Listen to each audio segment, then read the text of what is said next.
કેન્દ્રીય ગૃહપ્રધાન આવશે અમદાવાદની મુલાકાતે 18 ઓગસ્ટે વિવિધ કાર્યક્રમમાં અમિત શાહ ઉપસ્થિત રહેવાના છે। બોડકદેવમાં ઓક્સિજન પાર્કનું લોકાર્પણ કરશે અમિત શાહ। પંડિત દીનદયાળ ઓડિટોરિયમ ખાતે કાર્યક્રમનું આયોજન કરવામાં આવ્યું। અમિત શાહના હસ્તે નાગરિકતા પ્રમાણપત્ર એનાયત કરવામાં આવશે।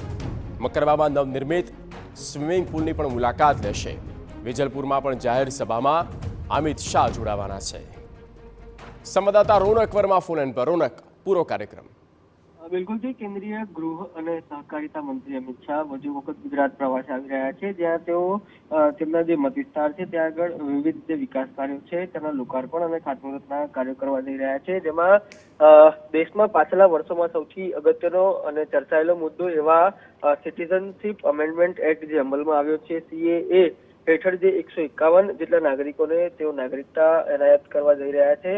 પંડિત દીનદયાળ ઓડિટોરિયમ ખાતે આ કાર્યક્રમનું આયોજન કરવામાં આવ્યું છે, જેમાં ખુદ કેન્દ્રીય ગૃહમંત્રીના હસ્તે આ જે નાગરિકતા છે તે આપવામાં આવશે।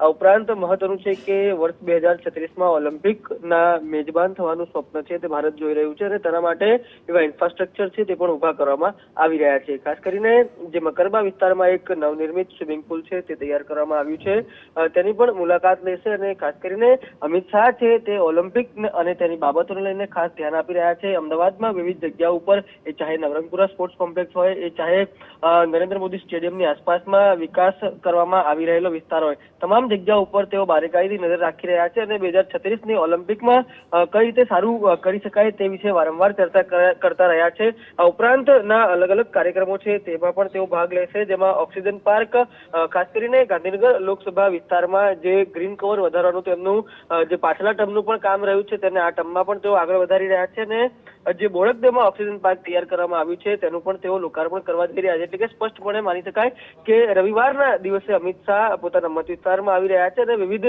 વિકાસ કાર્યોની જે ભેટ છે તે લોકોને આપવા જઈ રહ્યા છે। ઓકે રોનક, આભાર તમામ માહિતી બદલ।